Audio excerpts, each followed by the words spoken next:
Good evening. Welcome to Paranormal Experience with Kat Hobson. That's me. I am so glad that you're here tonight, and I hope that you are getting prepared for a really wonderful holiday season. We say Merry Christmas at our house, but whatever you celebrate, I hope it's so special for you, and I hope that you're enjoying the time too. Um, I am really excited about tonight's show.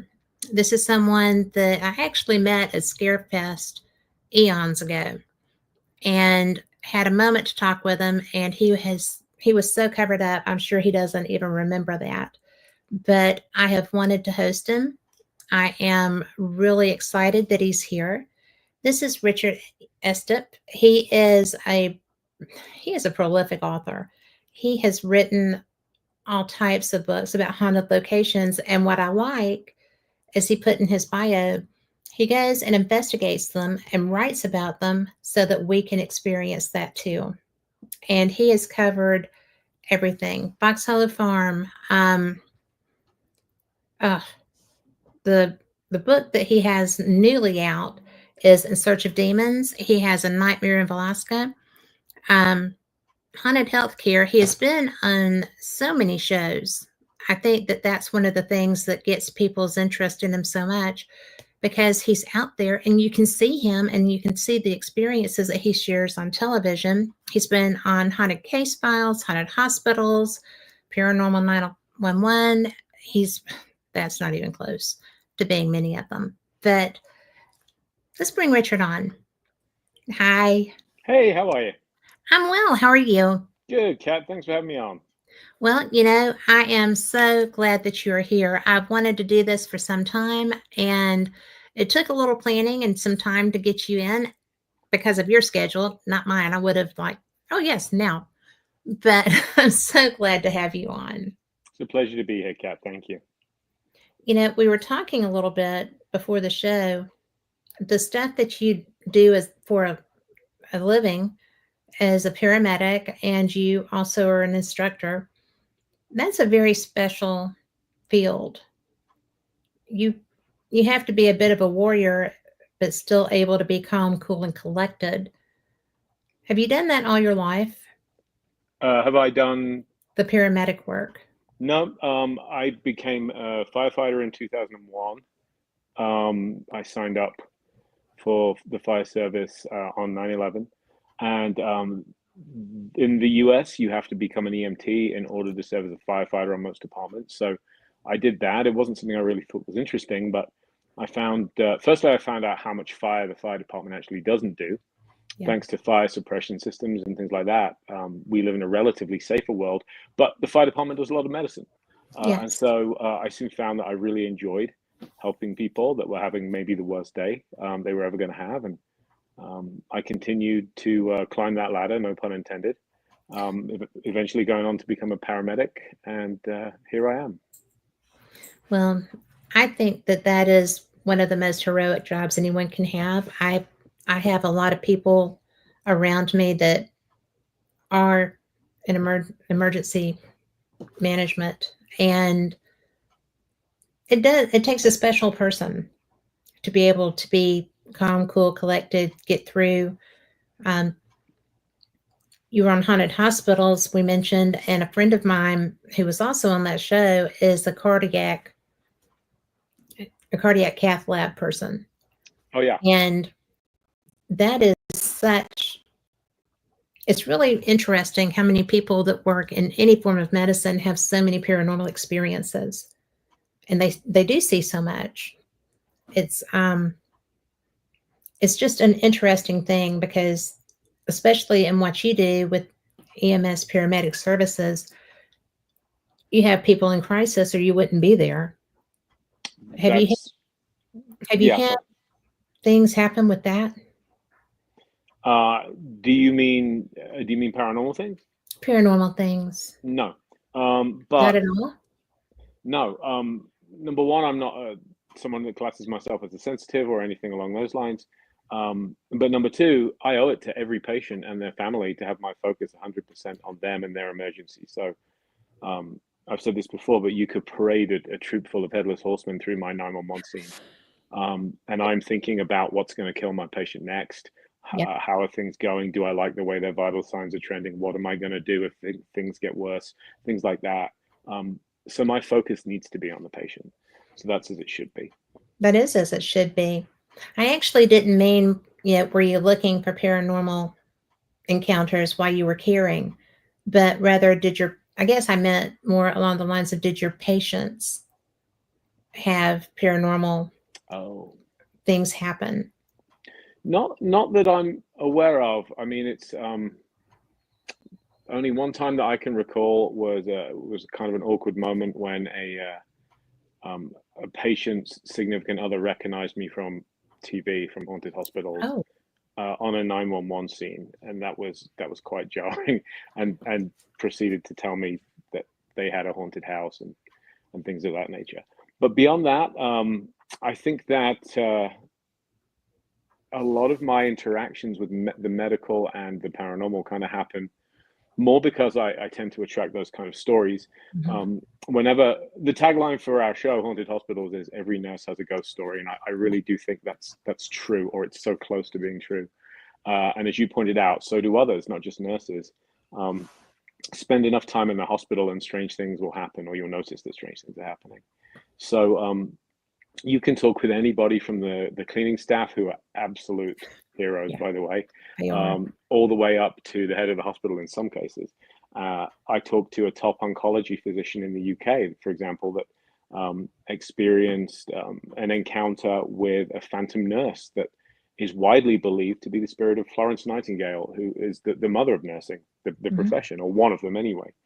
So they do kind of stack their care at all levels, I think, in healthcare, to patients and to providers alike.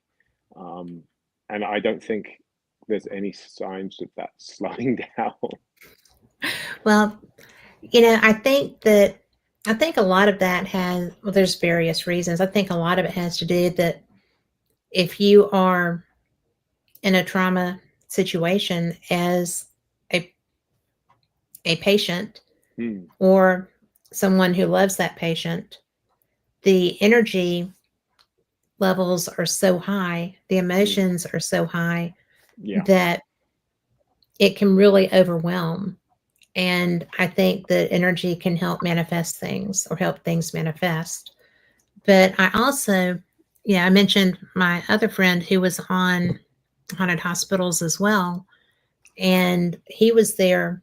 He's a cath lab nurse, but in his case, he was there with a child who had drowned.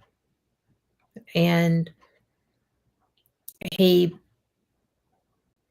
he experienced her, you know, leaving with someone, and he just screamed for her, and she resuscitated. It was it was a lot more than that, but that's the basic gist. And he is the most no nonsense person I know. I mean, Hmm. he's a brilliant nurse. He is just a great paranormal investigator. He is also the best drone operator I know too. He's brilliant. But it's just so cool. I Yeah. mean, for video and such. But I don't know. It just always never fails to amaze me where people have experiences, why they have experiences. And I just think it's interesting. I love when I get a chance to talk with people Yeah. who are involved sometimes in some of people's worst moments. And because I do think that the energy can help things to happen as well as healing. I mean, prayer works a lot. So it doesn't work a lot too, but it works a lot. So thanks for entertaining that. I just think it's cool. Hello, Jeremy. We have Jeremy in chat too. But I am really interested. You joined after 9/11, and I think that's a pretty heroic thing to have done. Um, Because Go ahead. now I was just going to say, how long have you lived in America? I came to the US in 1999, uh, and it's very nice of you to say that. I think that, and I think a lot of people that work in my field, um, a lot of us think that the term hero is overused. I I certainly do. know. If you were to ask me who I find heroic, it's not 911 providers or people like that.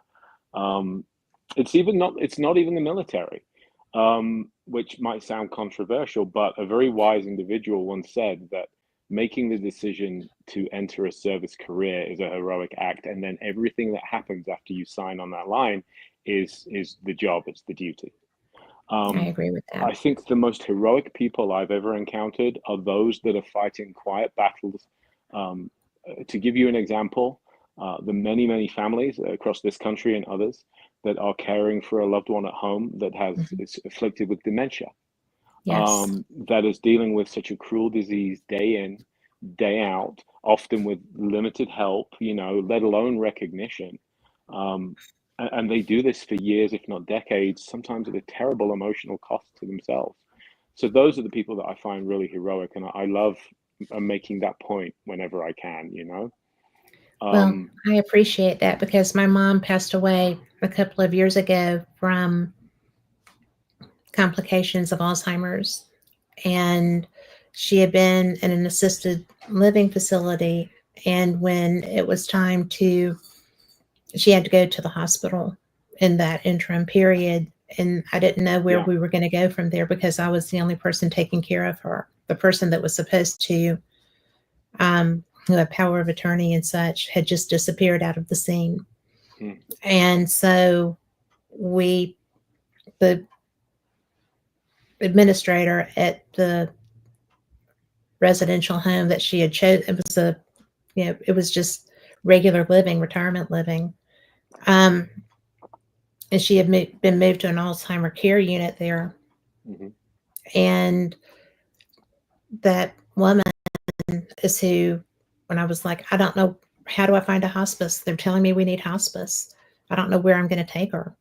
And she said, well, she can go back into her original apartment and her same roommate is still there, but her suite's available and we can have hospice there. I had no idea, right? And so she got to be in a comfortable place that she was familiar with. And it was during COVID. She had been in the hospital without food for 10 days. Nobody was allowed to go in. And she was a have to feed them person. And nobody did. When I walked in, there were trays of food sitting everywhere. They had left the food and there was somebody that they were starving. It was terrible. that is Um, awful. but I would agree because those people that helped me through that, they were heroes. They were absolutely the kind of people that you want in your corner when you have something like that. And I would say that the people that care for people with dementia and care for the families and help you get through what is a really prolonged experience because a lot of times those people are physically healthy and nothing else works. Mm. And it's so hard for them that the people that help with that are pretty heroic. Yeah, So, I really look up to those people that they lead these lives of um, quiet, unheralded. Every yes. day they dig down and they find the courage to go on in the face of one of the cruelest afflictions that is out there. Dementia robs one of their self. It's Yeah. absolutely awful. Uh, of course, there are other conditions. I'm singling out dementia, but anybody that has a loved one with a long-term illness and that is a caregiver for them, those are the people I doff my hat to I and do have so too. much respect for, not least because they never signed up for it. And, people like me get to go home and we get to take off our uniforms and we get away Yeah. from it. They can't. They live with it, and it's a 24/7 commitment that they, most of the time, never asked for. But they are wonderful people that honor that commitment to their loved ones. So true heroism there, I think.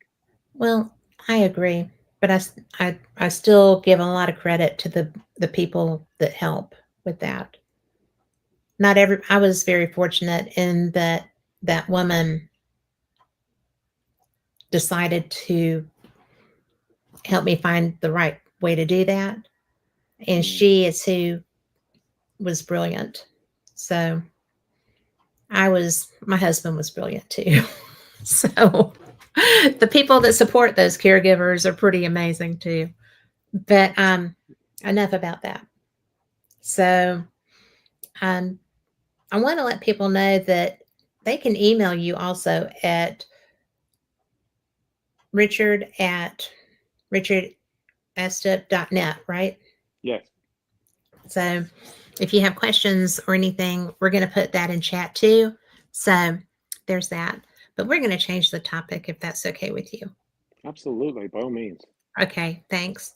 Um, I have gone through several of your books, and I did not realize you were quite so prolific when I started reading, and I love that because I read fast generally. So there's plenty of for me to get through, but I know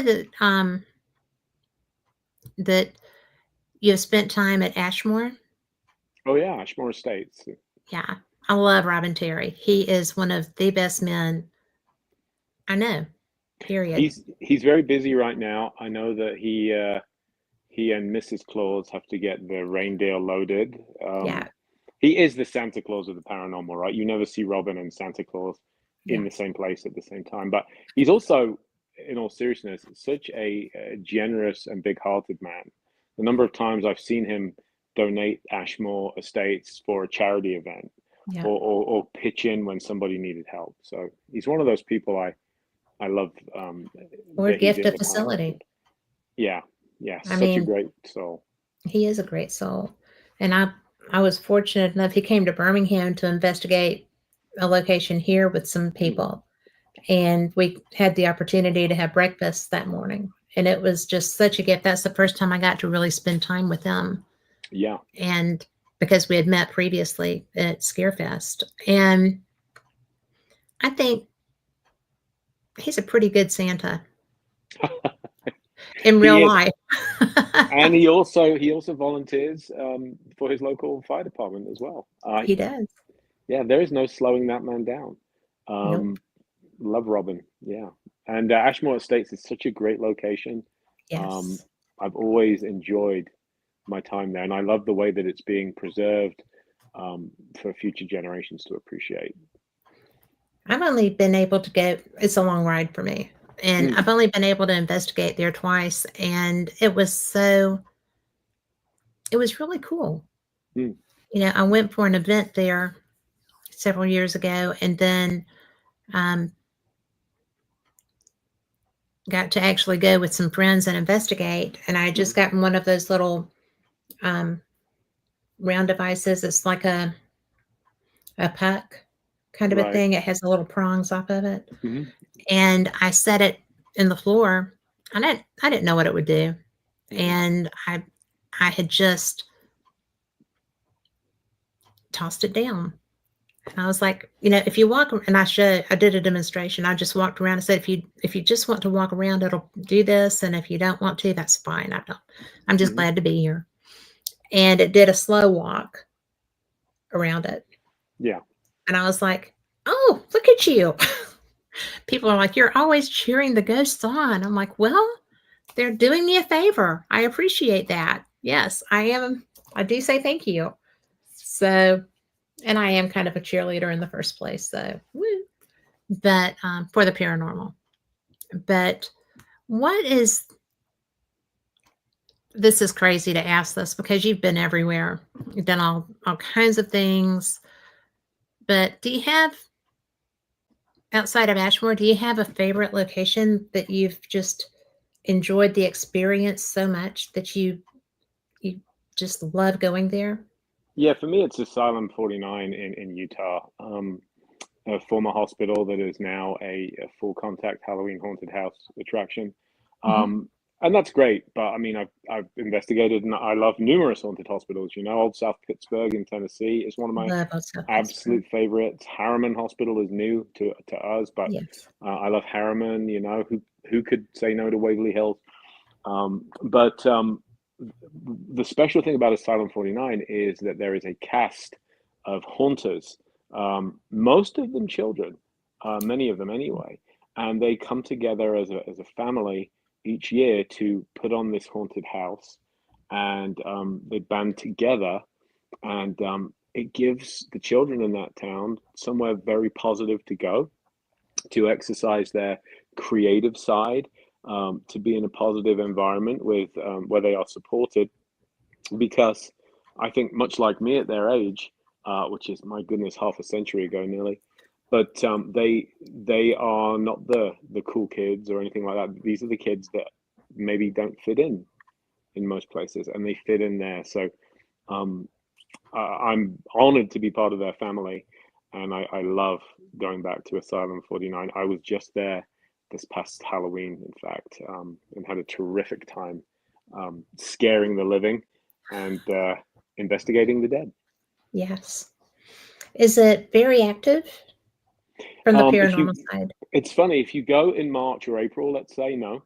But if you go in September, October, in the run up to Halloween, you have customers coming through several nights a week. They're all coming through with the intent of getting scared.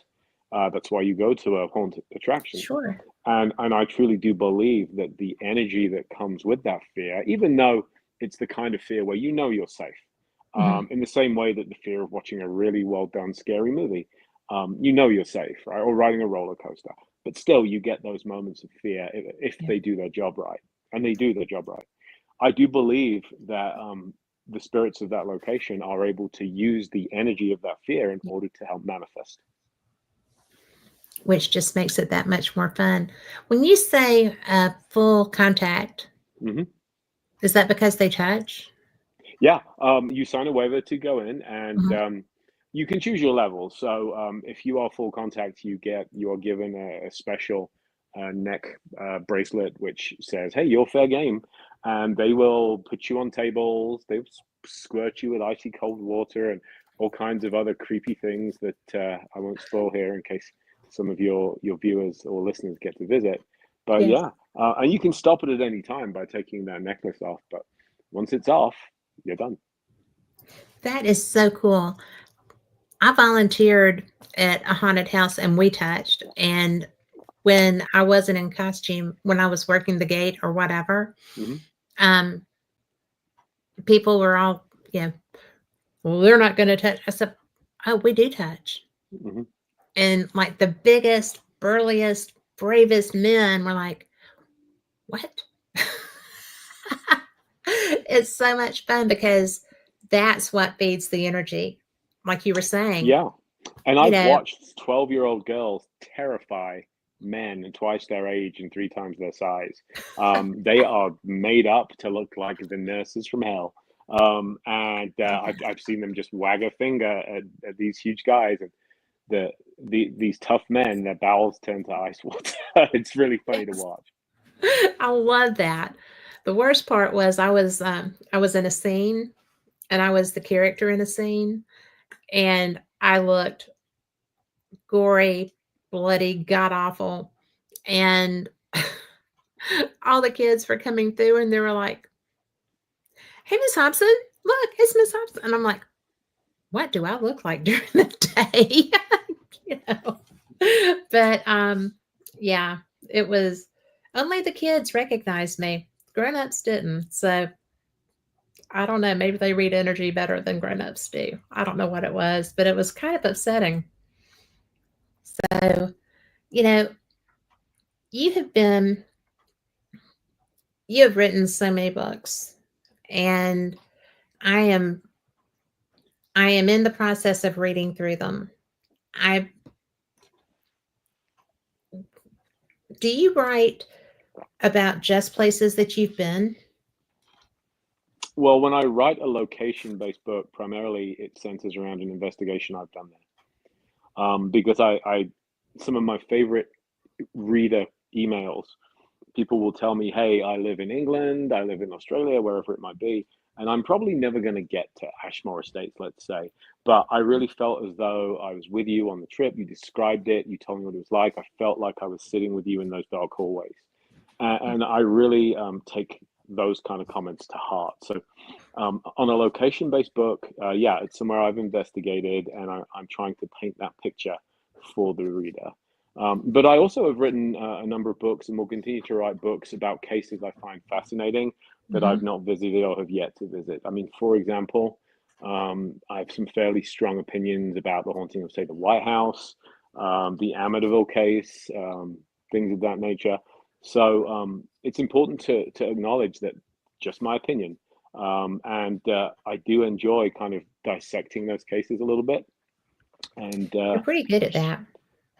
well, I do appreciate that. Thanks very much. I've just finished writing about the most haunted house in England, as it was titled, Borley Rectory, which sadly has burned down a long time ago. But I find that case fascinating, and you can make a strong case for much of that haunting being a hoax, but you can't dismiss it all. And that's what fascinates me. So it's not a case of is it haunted, is it not, but more where was that line drawn? Where did we see human beings kind of helping the haunting out, as it were? I find that fascinating. And today I've been writing about the haunting that arose from the crash of the R101 airship, um, the huge Zeppelin that crashed in France in 1930 and killed 40, I want to say 48 people, um, who then supposedly came through and spoke to a psychic medium and described to her in detail exactly why the airship crashed.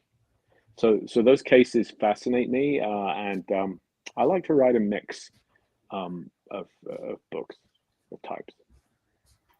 Well, it's I love locations Hmm. because I'm in Alabama.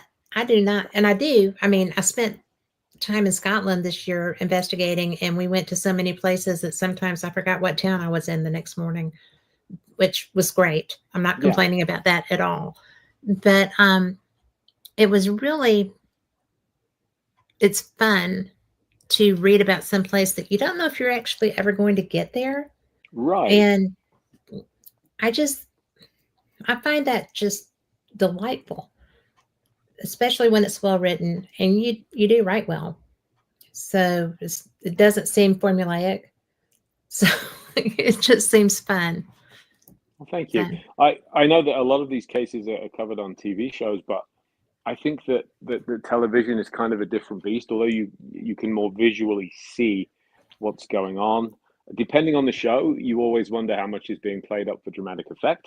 yes. Um, and I think also TV productions or even YouTube videos are kind of constrained by the format that they're in, and they don't really have the luxury that I have of trying to convey with words Hmm. what it smells like, what it feels like inside that particular location, what it's like to just have those hackles going up on the back of your neck, those kind of things. So that's why I like prose. It's my preferred medium. Well, I think that it's much easier to get your opinion across and your experience across. And April has a question in chat, and by the way, hi, April. But Hey, she April. wants to know, is there something that you find similar for behavior in every single location? Like a consistent fact. I, Consistent. I let's see. Um, I'm wary of saying that anything is consistent across all locations. I think that all and every are very definitive kind of final terms. So I don't know about everyone, but I would say that most of them. Um, let's see.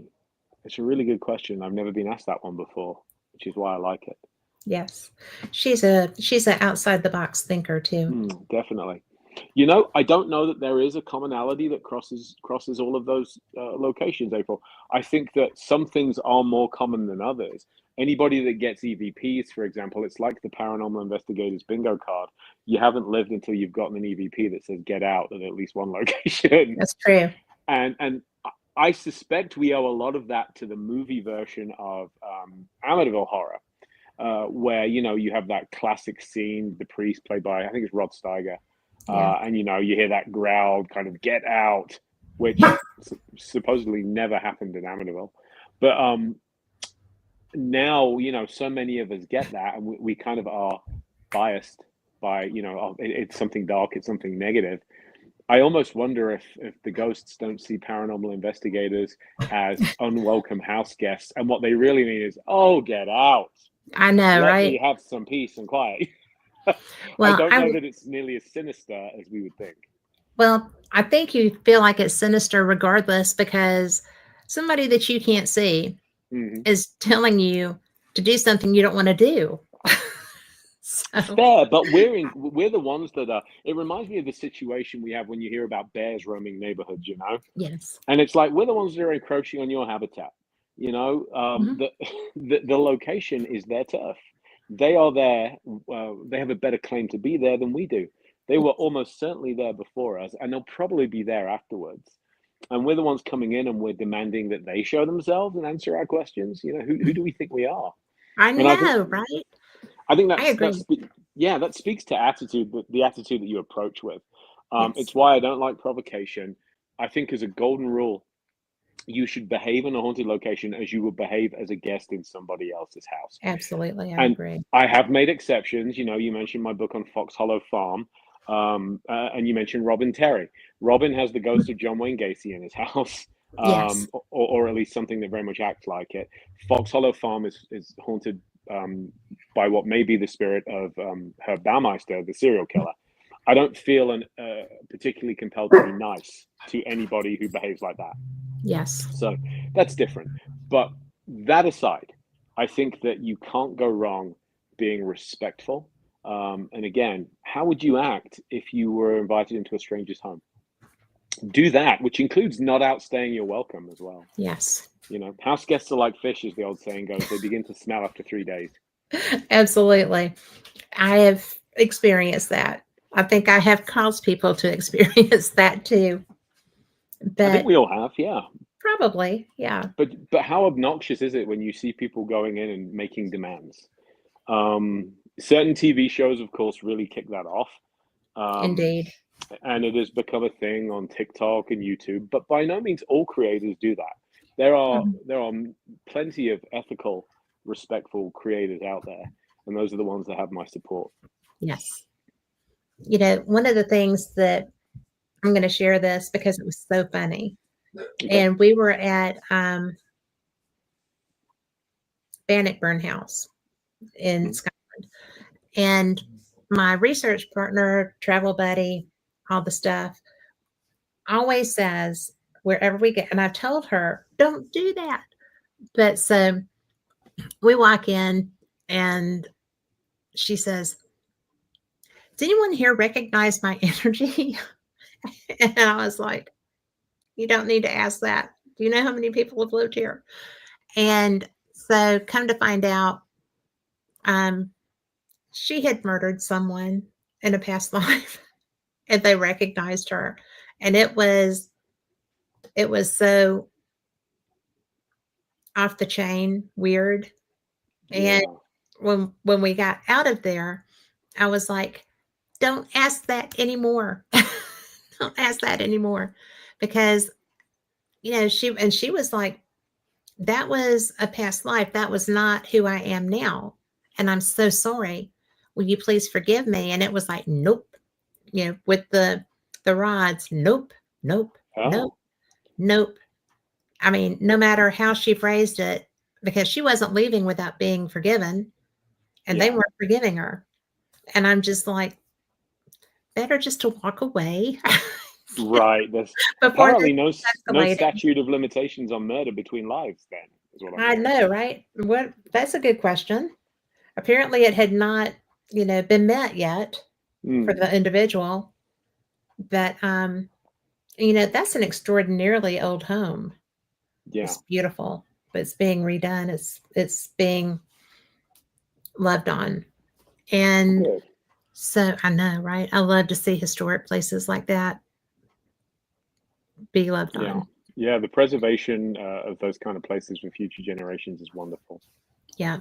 Well, the National Trust is a really good thing. I Hmm. wish we had something a little bit more active like that here.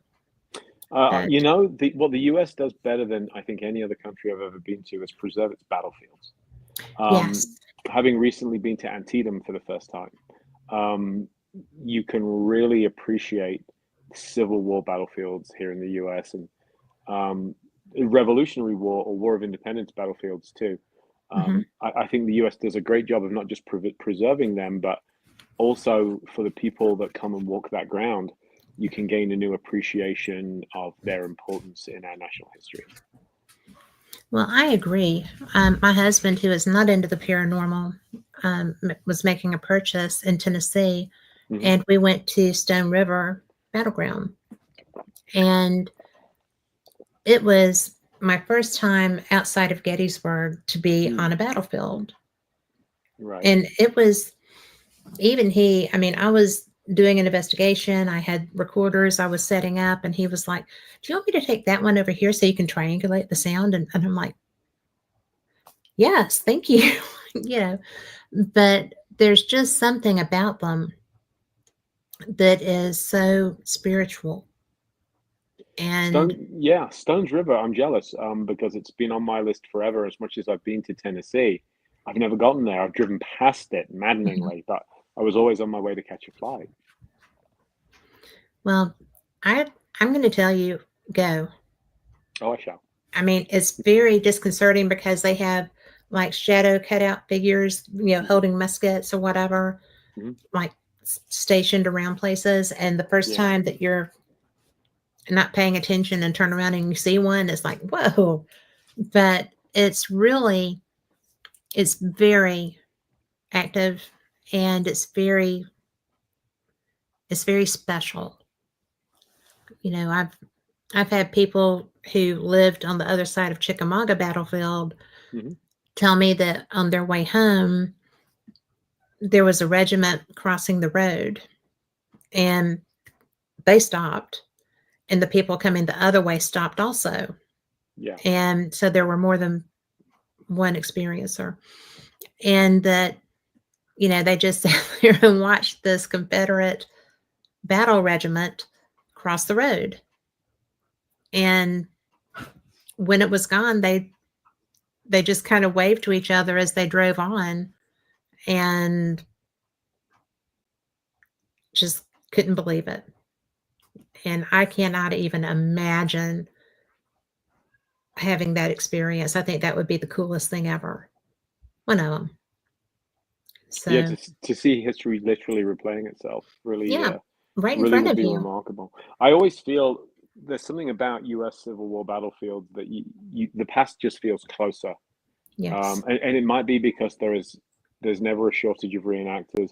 As you know, whenever you walk around Gettysburg, you see Mhm. reenactors, there is an overriding temptation to just reach out and make sure they're solid. Yes. You know, Yes. I agree with but that.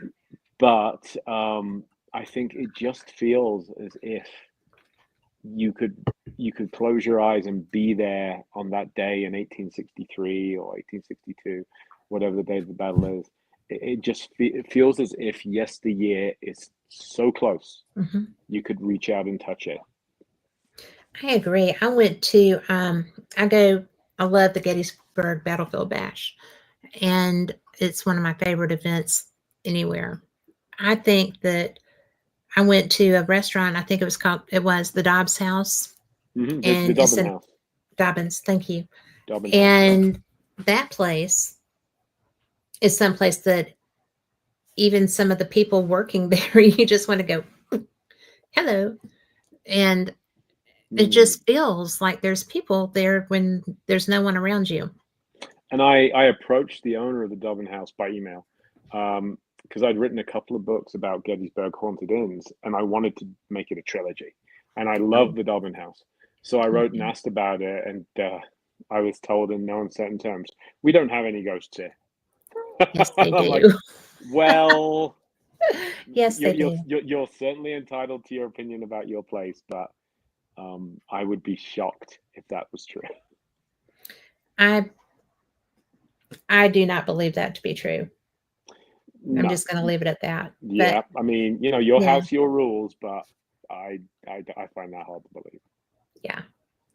And Ah, and Allie, who might or might not be my child, says, "Have you ever explored Charleston?" No, that's is that North Carolina or South, South Carolina? South I'm Carolina. getting my Carolinas mixed up. It's easy. I've never been to Charleston, um, but it's on a very long list of stuff that I would like to investigate. Um, one project, I guess I can like break this news here, but Cool. one project that I'm contracted for to write next year is a history of the United States, but told through hauntings. Oh gosh. So I will kind of begin in the 18th century and kind of go through a chronological timeline to today with that lens of hauntings and paranormal cases being the spine of the book. So I cannot think of a better excuse to get out to a place like Charleston than to work on a book like that. Blackbeard's house would Mm, be fun. And I'm going to tell you, if you go to Charleston, I will meet you there and investigate with you because I I want to do that so badly there. There's when I went to go see her, we went to a restaurant called Trinity. Allie, correct me if I'm wrong. Didn't you say the name had changed? But this place was an old church that had been made into a restaurant. And right. when you walked in, hey, it was really cool because they had like sayings written in chalk on the, I Yeah. guess, in paint on the ceiling all the way through the gabled ceilings and stuff. But it was so energetic. And we went through what's similar to the New Orleans French market, but they have a market in Charleston set up the same way. And that area felt cool. And we Hmm. did actually go into a place that was haunted and was active. You could feel them. And it's come to find out it's actually known to be haunted. So that was fun. And Church and Union was um, written with Art of War. So that was amazing. But Allie, if you could put the name of that bar, the bourbon bar that we went to at the top of that house, so that he can have that too if he decides to go there and look. But it was so, so cool. And I'm going to jump up here and chat. Lori Dorsey, who is my research partner and Hmm. partner in crime, said, "Please and thank you goes a long way, even at Mansfield." She gets everything. She does. She's the best. She's a brilliant SLS operator. Hmm. She is good with EVP, but it's really interesting because we would go to Mansfield for her birthday. She would do a birthday party there. And have you investigated at Mansfield? No, Never? never visited. Well, Lori, you should send an invitation and let's go do that with him. But I won't make you pay. I will pay. But it's just so she gets all this activity no matter where we go. When we were in, she's the one that the spirit told her that, you murdered me Hmm. and no, you're not forgiven. So that was fun. And the name of that place that was haunted, that you could actually be aware of the activity around you, was Harry's on the Market. Okay. And it's a multi-storied place. There's a restaurant in the bottom, and then you go upstairs to the different bars and stuff. But yeah, I will I will write that down and send that to you because if you go there, that is someplace that I feel fairly confident that you're going to get activity. Okay. I should So, definitely look into that. Thank you. but so how many locations do you plan to include with that experience with that book? Sorry, ooh, I knocked my iPad. So right now, I have I'm finishing a book for the same publisher on great hauntings. So all I've done is sign the contract to do the history book. I haven't specifically divvied up the number of locations yet, but I never pitch a book without it having form and structure in my mind. Hmm. So I would envision being about 30, maybe, yeah, 30 is a decent number of locations, I think, for a book like that. But if it needs more, I can do that. Or if I feel like I'm wanting to delve into a higher word count for one location and then another, I have the latitude to do that as well. So That would be so much fun. I just think I think you've got the best job. I really do because I love investigating, but I love sharing them too. yeah, I mean, So, I enjoy telling those stories, and I don't think that what I do is that difficult. I just sit down and do it, and I do it consistently and repeatedly. That's the main reason I have 34 books out with more in the pipeline. Um, it definitely requires a discipline to do, mhm, but yes, if you're passionate about it, it doesn't feel like work. And I think that's true of most endeavors in life. You know, if you find fulfillment in a thing, um, and you love the process of doing it, then it yes. doesn't feel like a job at all. I have I have many friends who write, and one of them in Scotland is known as the Haunted Explorer, and his books, he's prolific as well, but not quite so many as you. He's playing catch up on that. But it's really interesting because I love learning. You provide such a, a gift and so much fun because not everybody can get out. Hmm. Not everybody can go and explore places that are far away for sure. And not everybody's comfortable going on their own to investigate. You just provide a gift, really, I think, because people get to go with you. And that's Oh, pretty thank you. cool.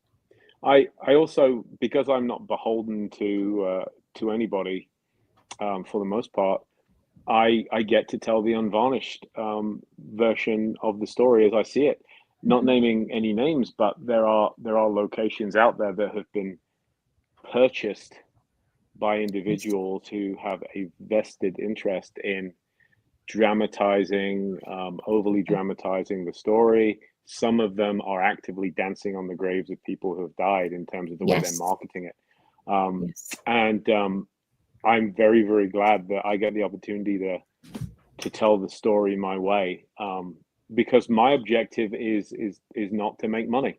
Um, it's nice that people want to buy my books, and I appreciate it. But as I love telling people that are aspiring writers, you know, my first book deal was six figures, and no one told me there'd be a decimal point. Like by the by the time I you put love that. in, yeah, by I'm the sorry. time I think you that's clever. I want expectations to be realistic. Like by the time you add up travel costs, equipment costs, time from work, things like that, Hmm. um, it nobody gets rich writing paranormal books. And so, you know, you tell the story because you're passionate about doing it. Um, and I've seen just such garbage written about certain locations. Um, Yes. I've seen it on television shows. I've seen it on YouTube clips, you know, and um, it is just a tidal wave of misinformation about certain places, all of it cynically calculated to garner views, clicks, likes, and therefore money. Yeah. Um, I could care less. I stand behind what I write, and don't get me wrong, I've made mistakes, and I'm definitely open to correction when new facts come to light. I'm definitely happy to say, you know, here's the way things are now. But I think telling the unvarnished, unsensationalized, sometimes frankly boring reality of what we do, Yeah. um, I like that. And enough people like reading about it that I'm pretty happy. Well, it's really funny because it can be so boring. It really can. You Well, know, it's a lot like 911 work in that you spend 90% of the time waiting for the exciting 10% to happen. yeah. Much of a paramedic's training or a firefighter's training, um, much of it is devoted to the 10% of the time when lives really are at stake. Yes. 90% of the time, um, we are taking somebody from point A to point B. And there are entire shifts when the most important thing I do is hold somebody's hand, Yeah. which I'm not belittling that. You can change somebody's world if they're having a bad day with just a little human contact, like holding their hand. But Yes. you know, the reason that we all picked this profession is that we want to make a positive impact on people's lives. There's a lot of waiting. There's a lot of nothing happening. There's a lot of training to prepare for that 10%. And I think in the paranormal field, it's the same thing. You are going to sit in a lot of hallways, getting very bored and cold Yes. in the near dark, with literally nothing happening. And when that genuine paranormal experience Yes. happens, it's worth it. That's the payoff. Absolutely. It's so funny because it is boring. It can be so boring.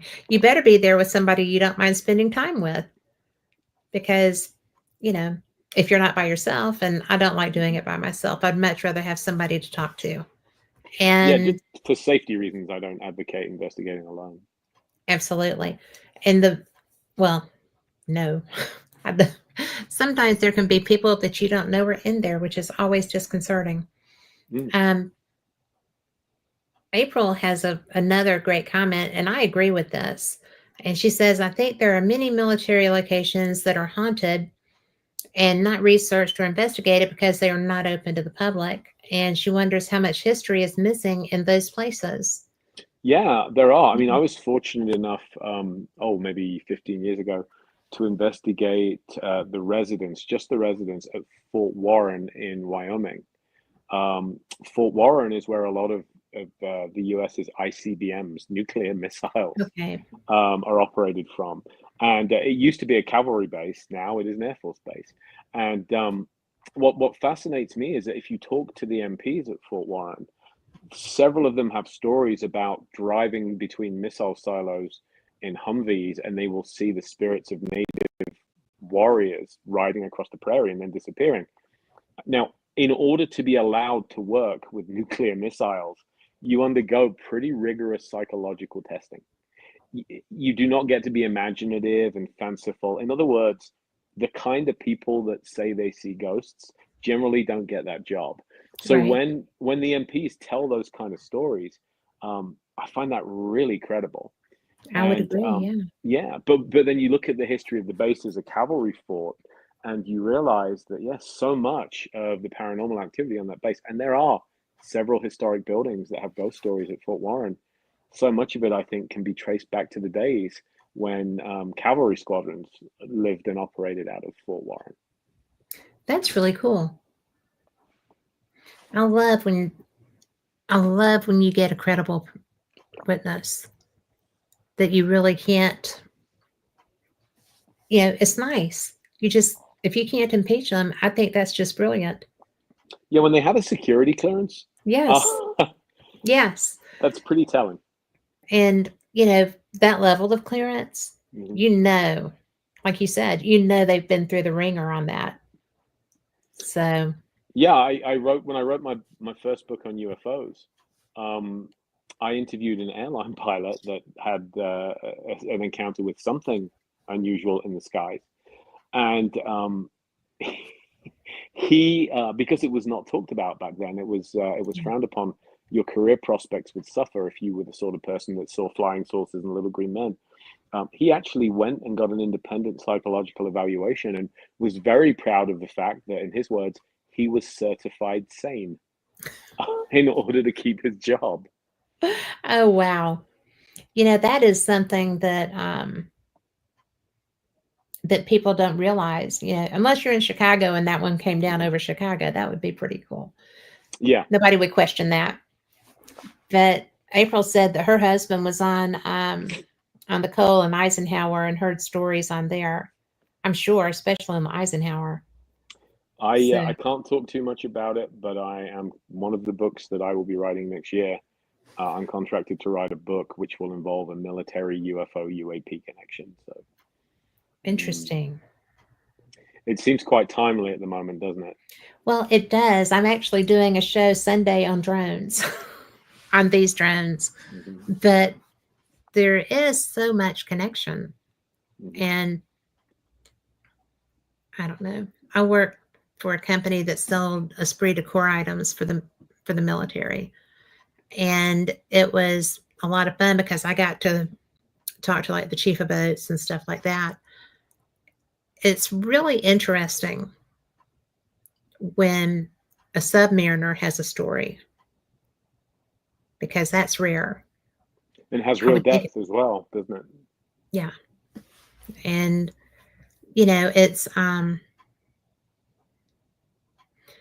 it's really interesting. I hear a lot, or I used to hear a lot about activity in the Indian Ocean Oh, and interesting. USOs and UFOs were were rampant there. And they're the And same thing. It just varies with altitude. yes, absolutely they do. One of the smartest, most professional people I know was testing equipment on one, and there was a fast mover, and that was the term used. Hmm. And that blew me away because this person is not prone to fancy. And it was like, that's so cool. What did you do? He said, I was told that there was nothing there. So I wasn't even supposed to be looking at it. Mm. So that was an interesting moment in time too. I just, I love because I host here, I also host Fate Magazine Radio, and people share the most bizarre experiences. And I'm absolutely certain that you get a whole lot of that just because people respect you and your work and they find you fascinating and they want to know what you think about things. I I do love hearing people's experiences, um, and I'm surprised how often I find sometimes some pretty bizarre stories to be very credible. I particularly find it impressive when the witness doesn't want any kind of fame. They're Hmm. not looking to get their 15 minutes. They don't want their name to be mentioned. Um, they just want to share this thing that's happened to them and have somebody tell them that I'll use their term, not mine, that they're not crazy, Yes. as they will say to me frequently. That's not a word I would regularly use, but that's really what they want, and there is a real relief for them knowing that other individuals have experienced something similar. I just finished co-authoring a book on Mothman with the researcher Tobias Wayland, and you know the number of witnesses that we spoke to who had these most bizarre experiences weren't trying to get famous. They were just puzzled as to what happened. They wanted to understand it. They wanted understanding, and it happens, I think, more often than we realize. Mothman creatures. Well, well, I mean, actually, just genuinely high strangeness type phenomena. Mothman is just one facet. Yeah. Flying humanoids seem to be everywhere. Um, Isn't that odd? I yeah, mean, it really is. I think it is because you would think there would be more reporting of that, although there is reporting, but you would think that it would become more of um, a public awareness factor. And there doesn't seem to be a lot of that. It's like that creature in Chicago for so long. We were in Chicago investigating Mothman sightings out there, actually, Mhm. um, and again, multiple witnesses reporting very similar things. Uh, Strange things that just seem to defy explanation. So I think the world is a stranger place than we ever give it credit for. Well, that's good because we're usually a lot stranger than we get credit for, too. Mm, So ideally. that's the plan.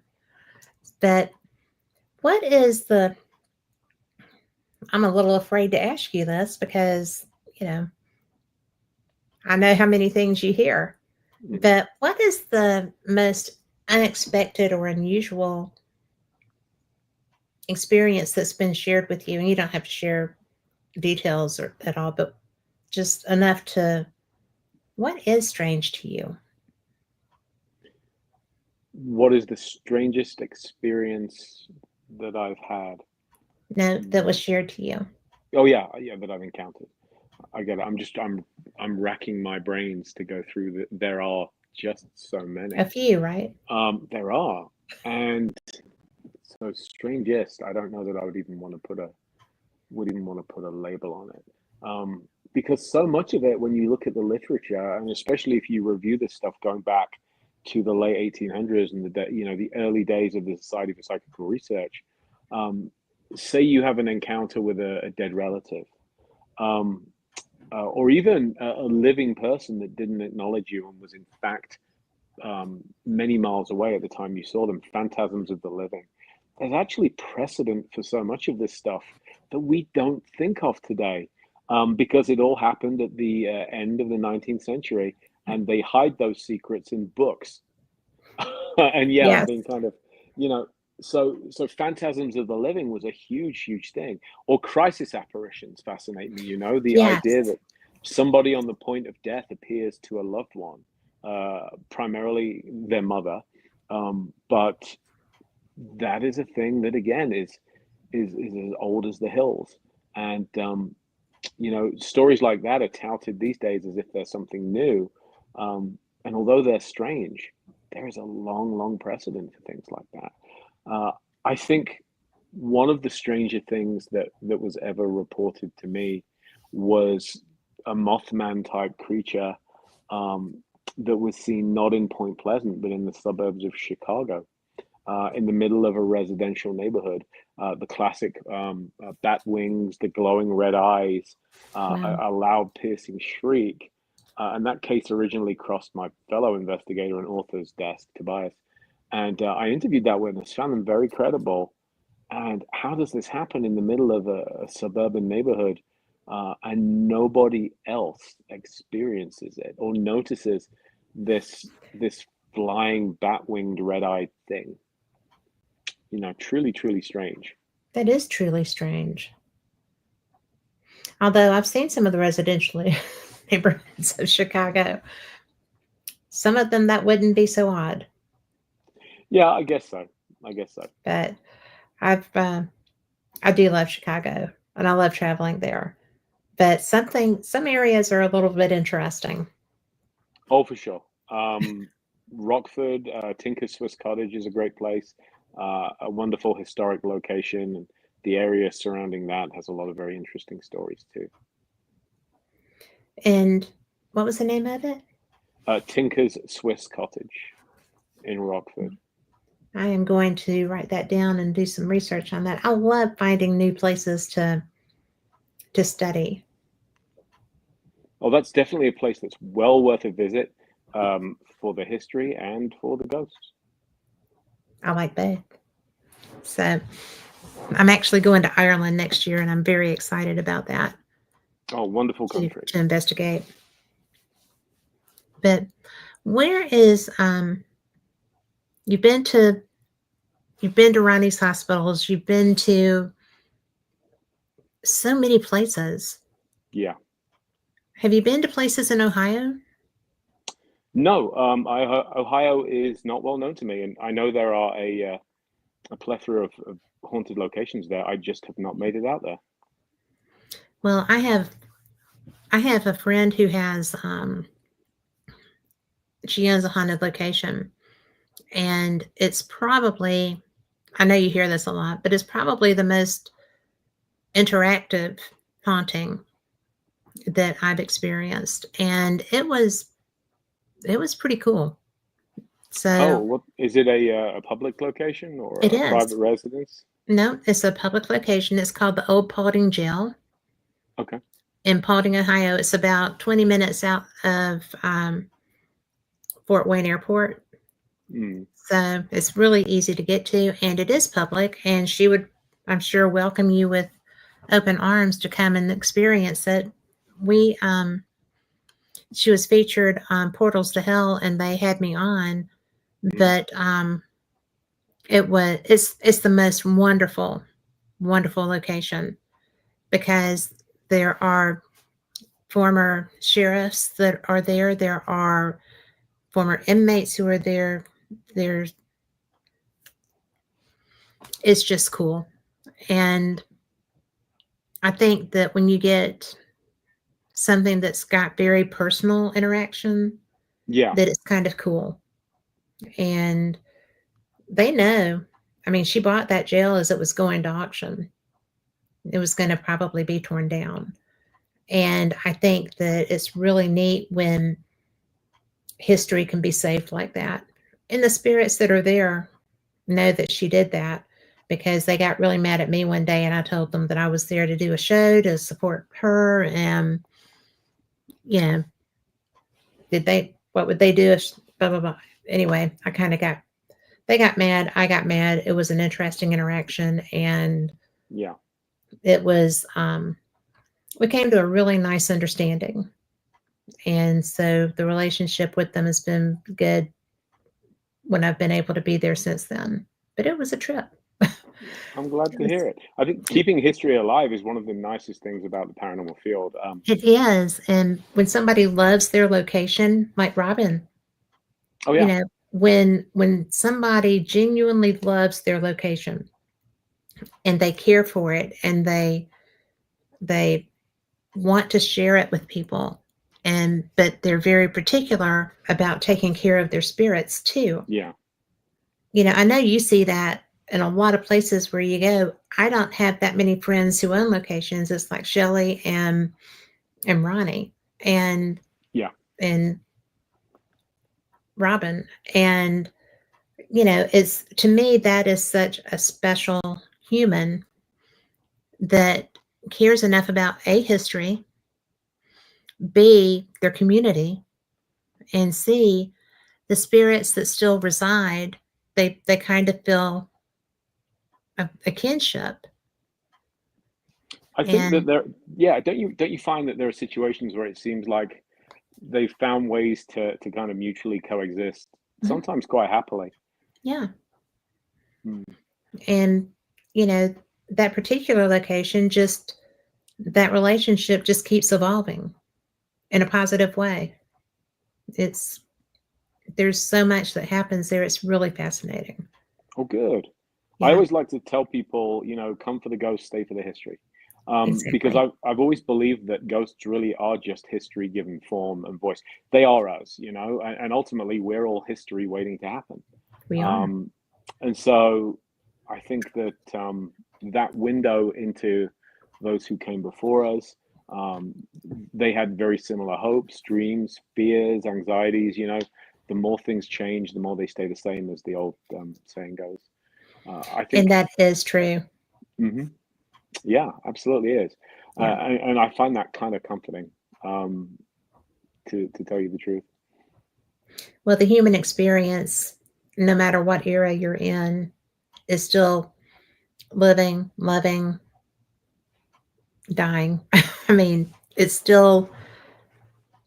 universal. It's what It is happens within those times that varies, right. but as a rule, we're not that different. No, I think that that's absolutely correct. Deep down, we're not that different. Some of us have different priorities. I think some people are more spiritually advanced than others. Some of us still have, I know I certainly do, have many lessons to learn, where others seem to be further along that path. But yeah, we're all essentially on a very similar journey.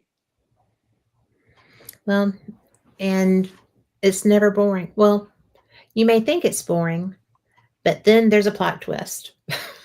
Yeah. And there you are. Yeah, this season of my life is really out of control.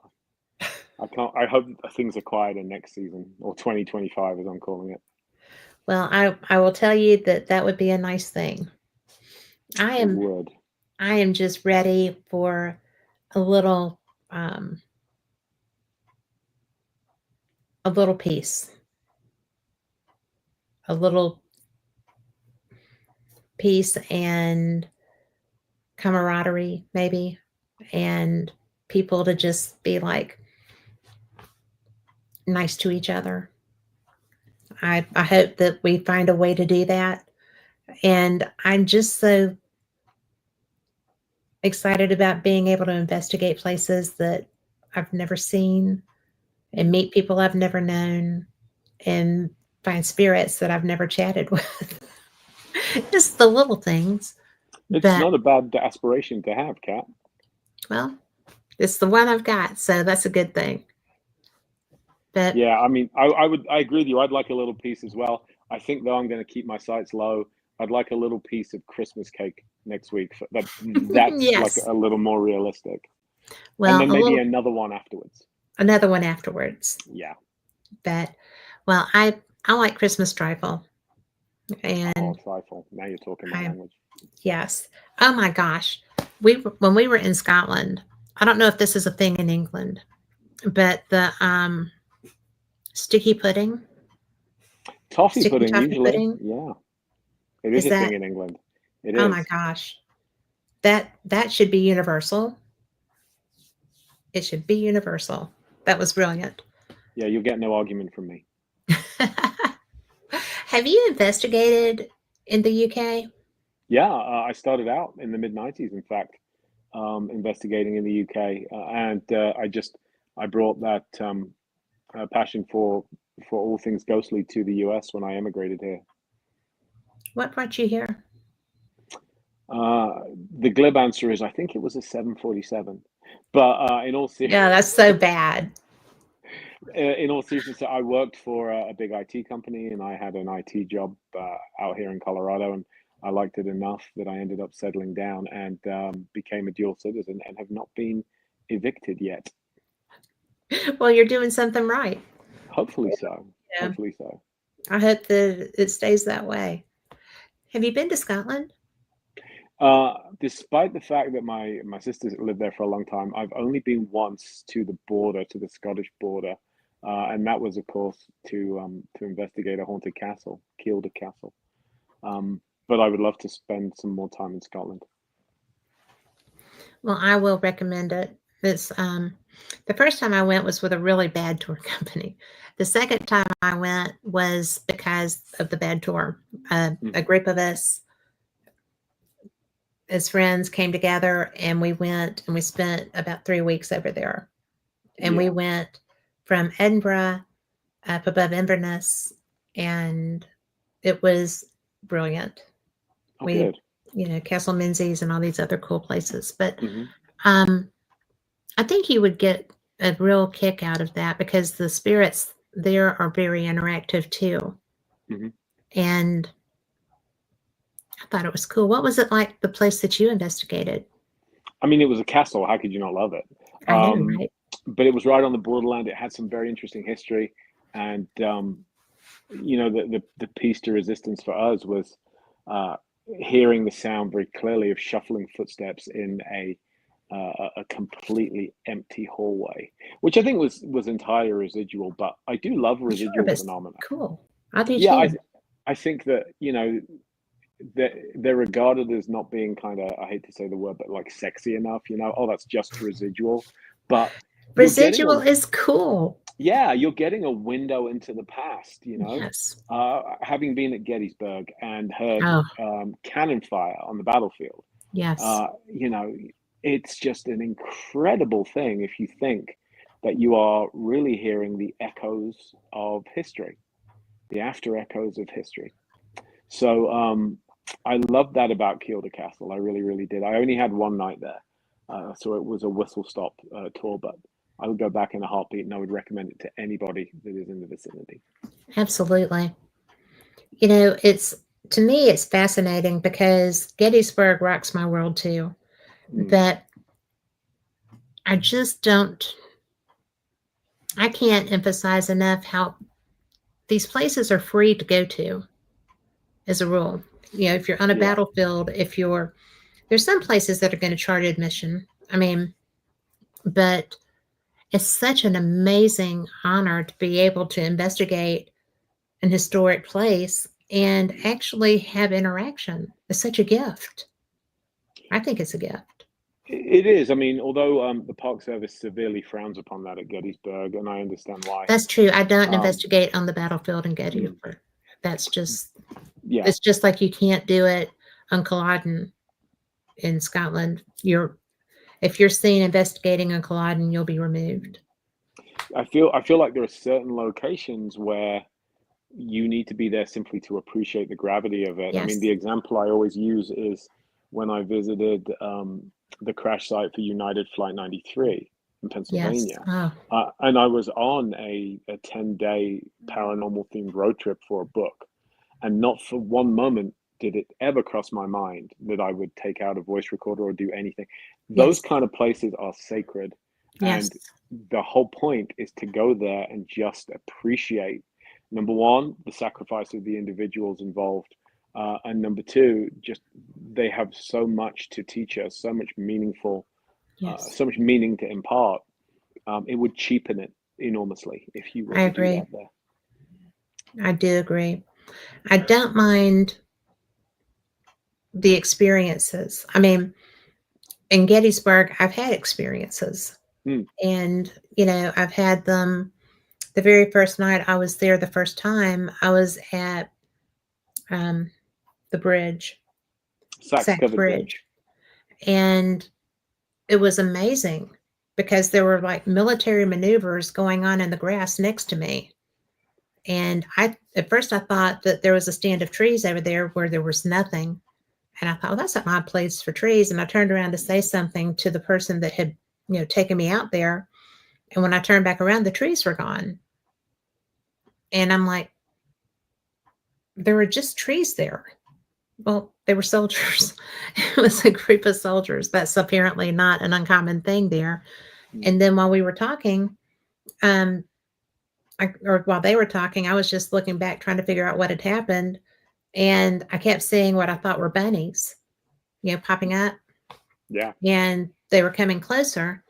And I was just kind of like, are those bunnies dangerous? I mean, are we going to get bitten? Or they were like, oh, those are not bunnies. And they weren't. There were no bunnies. And I was like, well, what is that? And they said, usually that's sentries.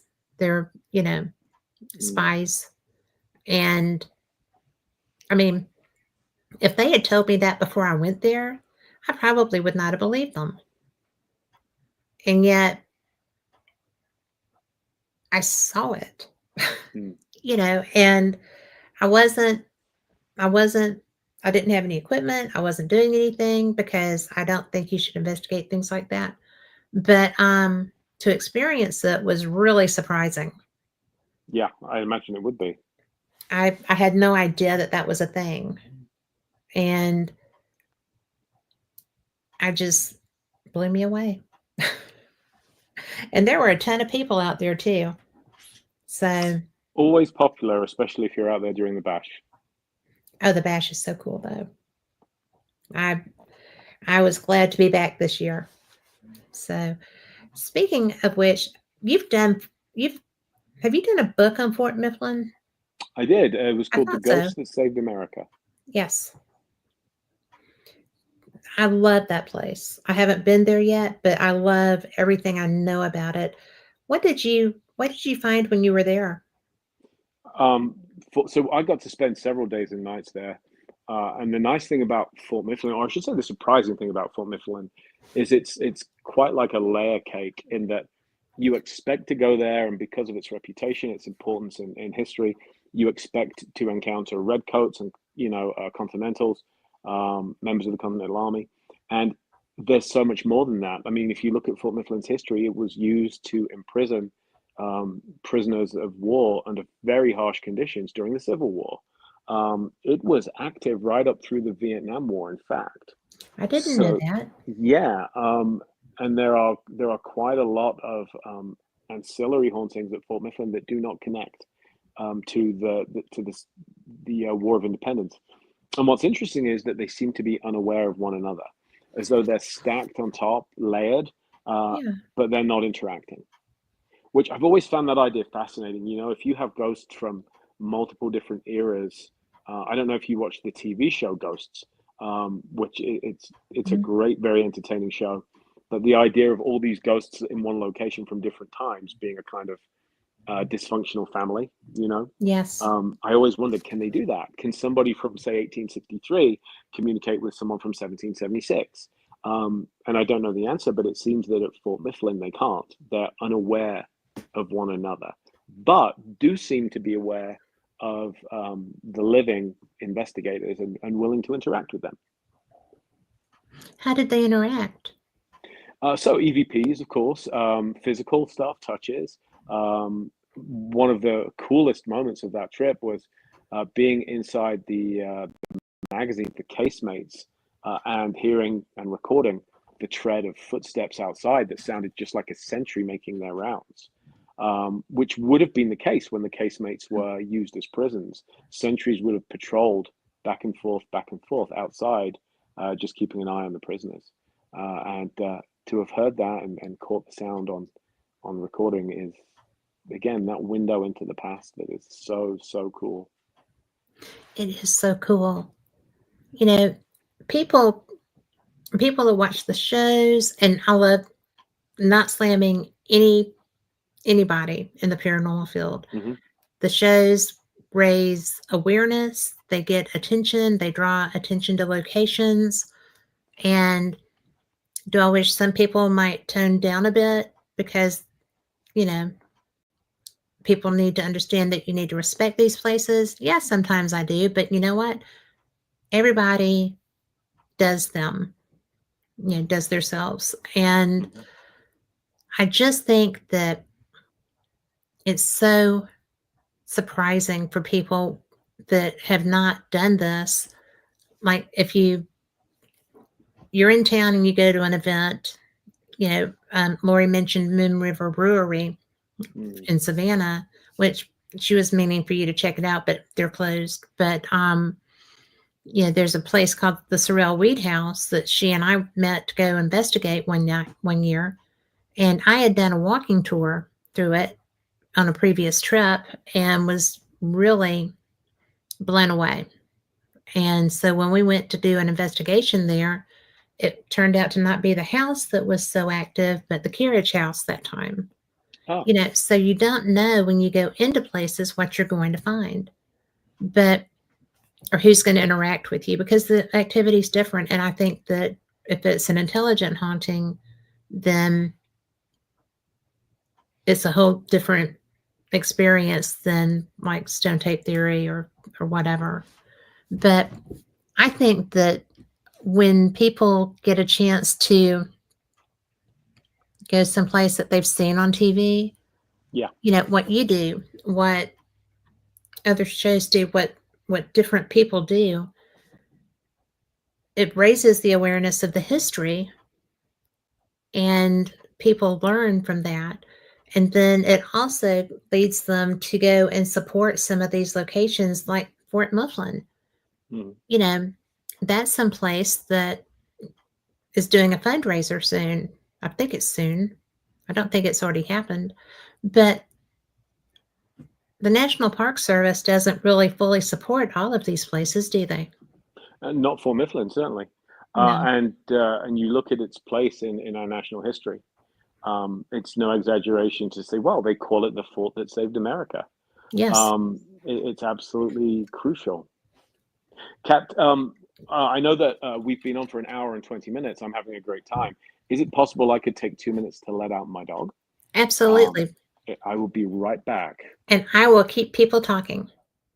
So everybody, I know that the different topics that we're covering, the different locations, but Fort Mifflin, if you can get there, check them out on Facebook. It is one of the best locations, and I love forts. I am on the Gulf Coast a lot, and my town has the place Fort Morgan, and it's very active. I know that when I don't remember what the show was called. Somebody help me out. The one with Adam and Amy and Chip, they were doing a show together, and I just blanked the name. But they were down there at Fort Morgan, and they were getting a lot of walking around and stuff. And that is one of the coolest places. I took my friend Lori there, and we didn't get very much. It was hotter than blazes, too. I thought she was going to fall out on me. Thought I was going to fall out, and I'm used to it. But the only thing we got, we walked in, and that's where I trained with K2s and stuff. My very first K2 conversation was there.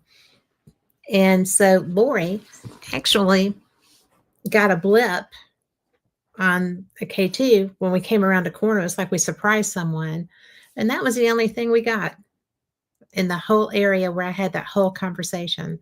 But it was still something that I was like, oh, well, look, they're here.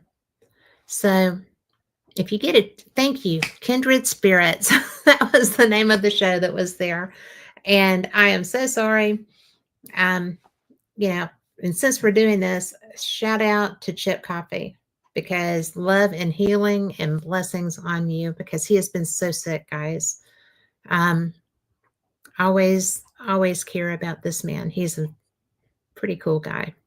But I just think that it's neat when you get something that the first time I did this, it was my first time to ever even hold a K2, and I ran out of questions. I ran out of conversation.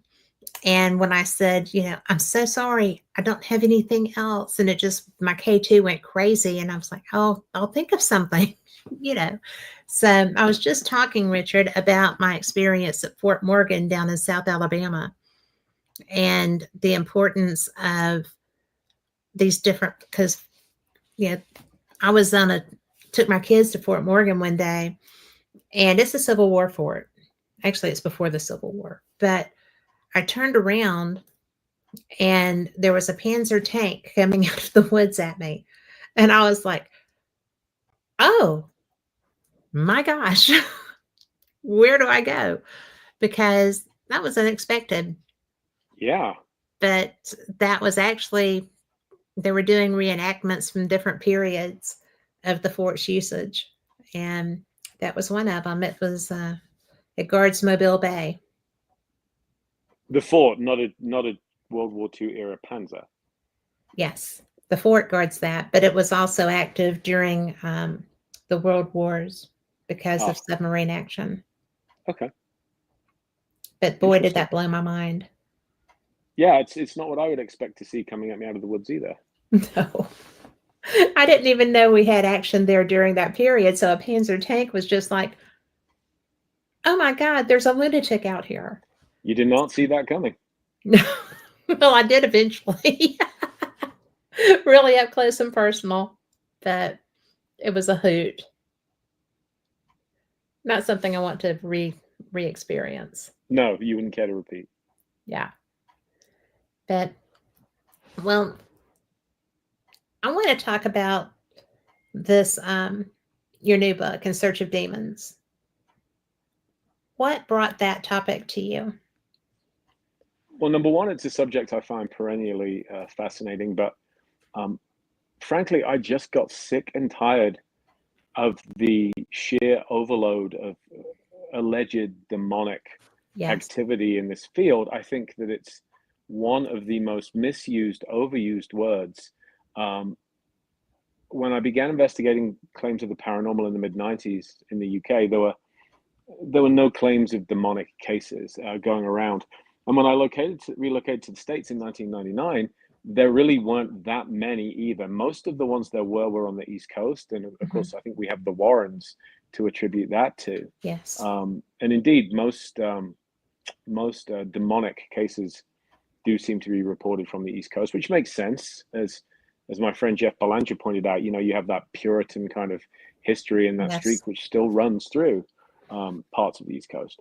But all of a sudden, in around about 2008, 2009, certain television shows started not only encountering demons, but finding them every week. Everywhere. And apparently this was good for ratings because then certain other shows started finding them everywhere too. And it became this race to the bottom, which continues to this day. Now that paranormal television is a shadow of its former self, the demonic claims continue apace on YouTube and TikTok and other social media platforms.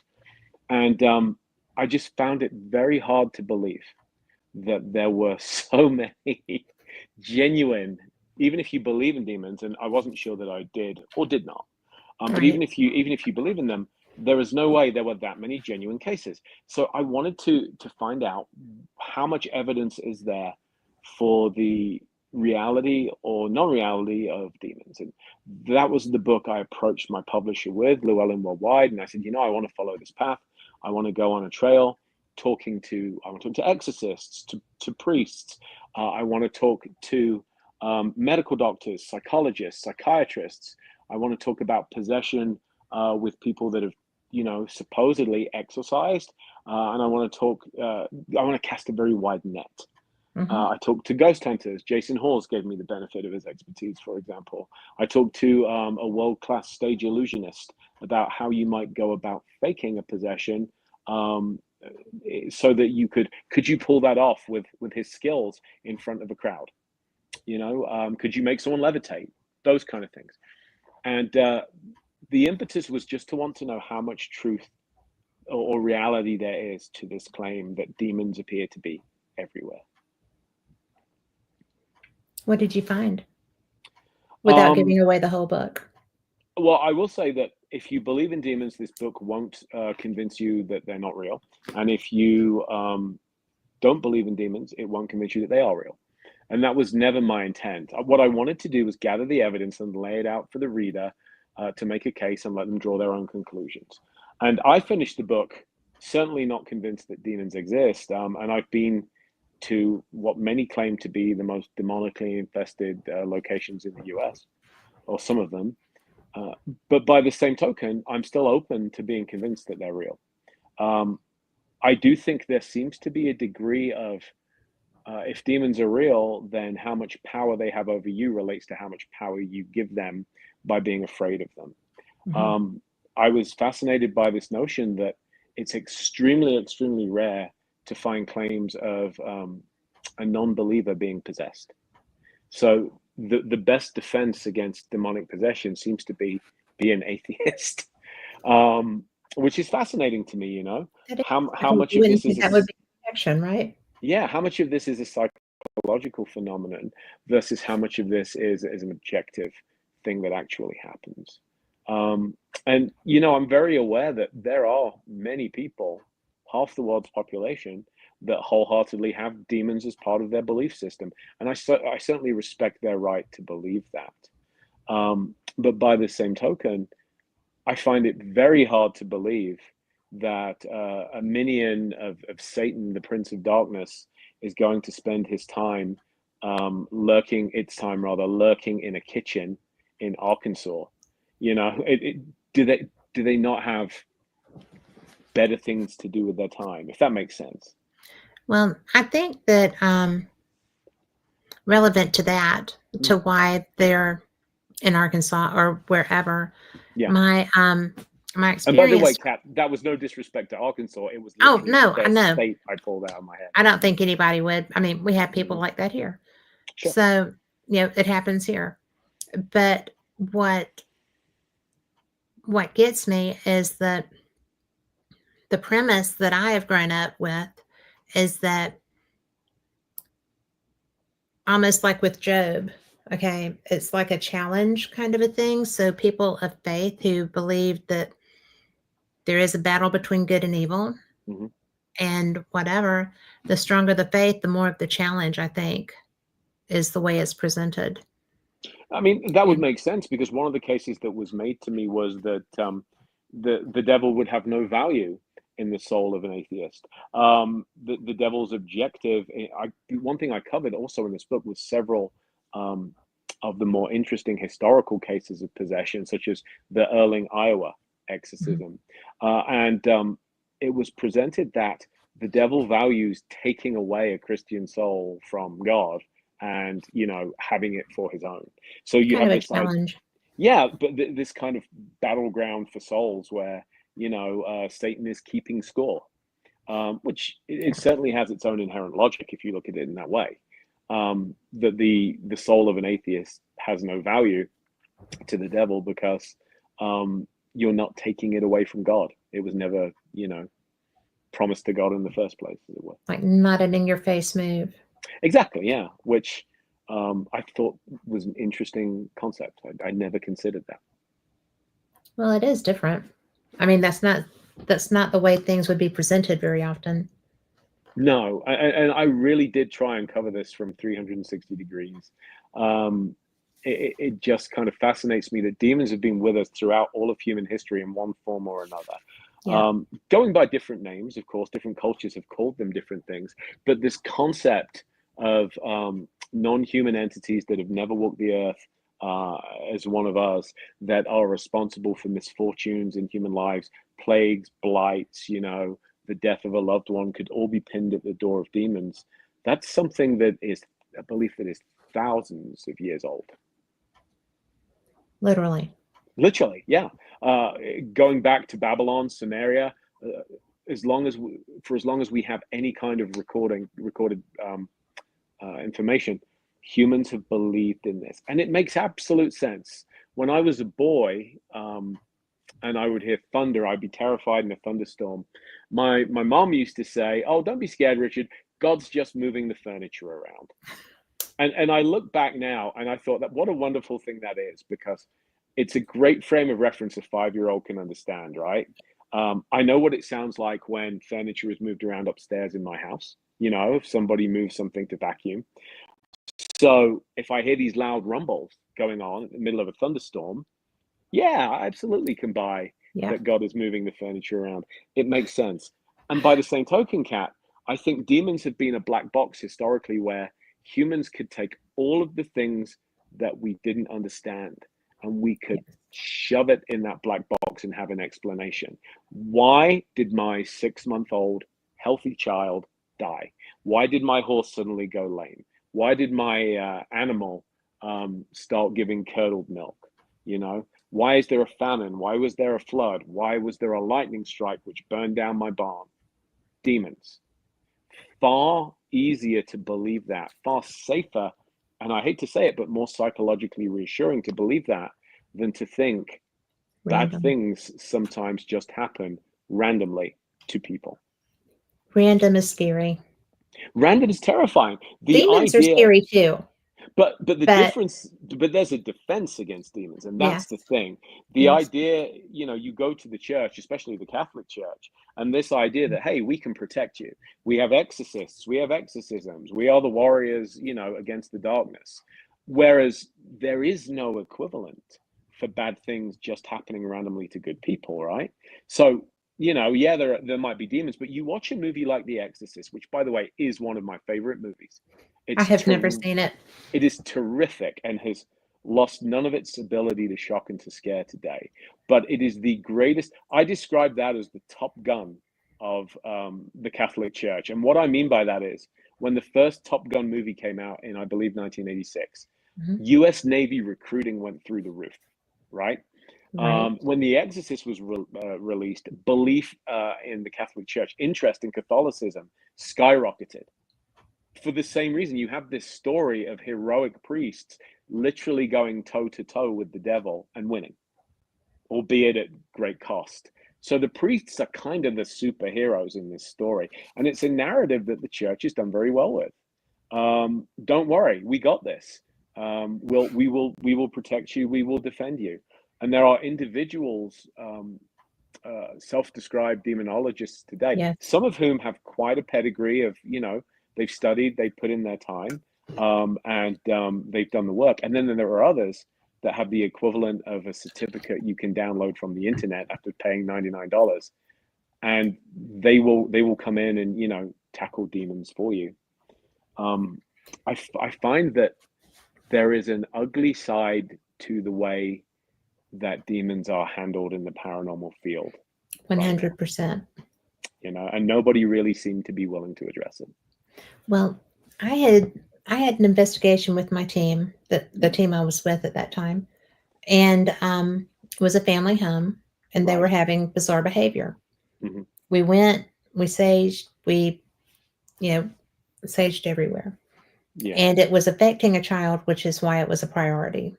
of course. So finished and left, and there's a group it's like a they're all over the country, and they came in to because there was some more activity. They came into that home and did an exorcism on a 6-year-old, their version of an exorcism. And I I was stunned because Yeah, there wasn't anything like that in that house. And it was just like unbelievable to me that there were people who did not have training because the group, that organization, or however you want to phrase it, does not train. hmm, Okay. And it blew me away that I felt like that was so irresponsible and dangerous. And absolutely. a 6-year-old, seriously, that was just afraid. It just Yeah, drives me crazy it's that these unethical. people go around doing this stuff and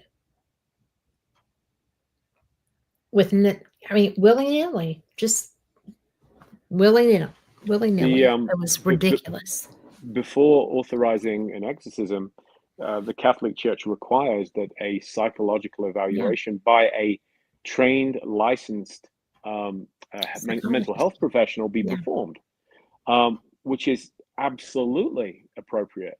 And I gathered some interesting perspectives on exorcism. One which really surprised me came from somebody who said, I think that if an exorcism wouldn't hurt, try an exorcism.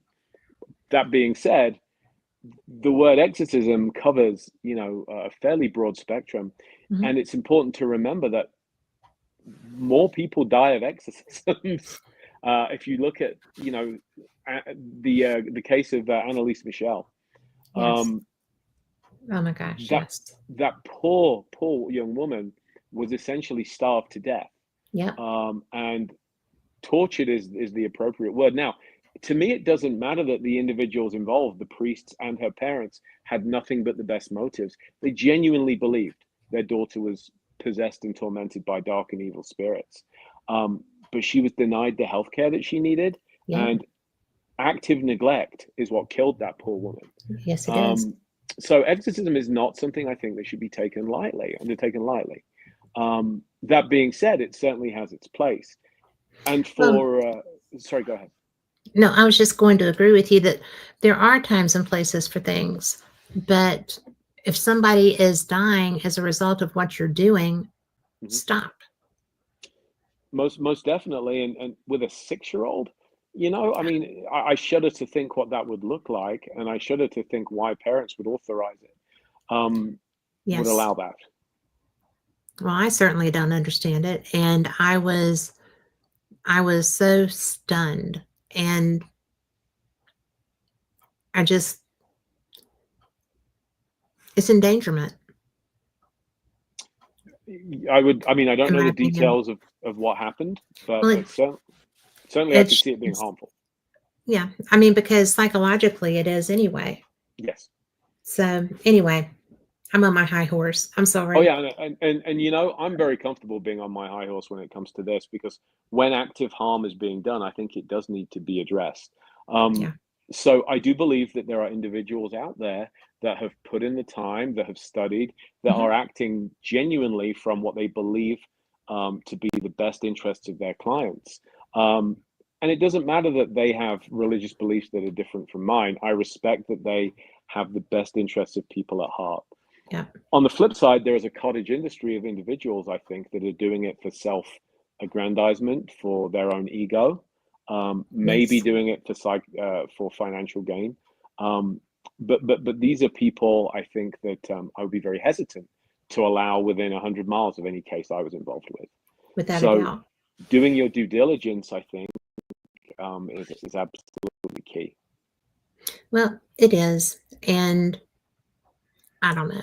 I just, that left such a bad taste in my mouth. Mm, And I just didn't care for that. Totally understandable. But anyway, I digress. Yeah. I am, I just think that, the actual concept of how you approach this book, you had so much ground to cover. And there was no way I could actually cover it in the space available. Um, the book was contracted to be around 65,000 words. It came in at 76, I think it was. So easily 10,000, 13,000 words over budget, as it were. And to their credit, the publishers did not blink. They did not Oh, insist on any that's nice. cuts. Um, the biggest failure of the book, in my mind, as the author, is that it's very Western Judeo Christian centric. And what I mean by that is, I didn't have the budget, frankly, the opportunity to travel to other parts of the world I would like to have covered. I'd like to see how exorcism is handled in Africa, and places, where it's performed a little bit more often than it is here in the West. So I'd like to revisit that subject further down the line, looking at how other cultures are handling demons and exorcism today. That's my big self critique of In Search of Demons. But for Well, its flaws, I'm very, very proud of the book. you should be. I feel like it's a tough topic to handle. Mm. And the fact that you went at that is, I think it's pretty cool because there's not really enough conversation, certainly not in the paranormal field. Um, there's not enough conversation about how to ascertain, why do you think this is demonic?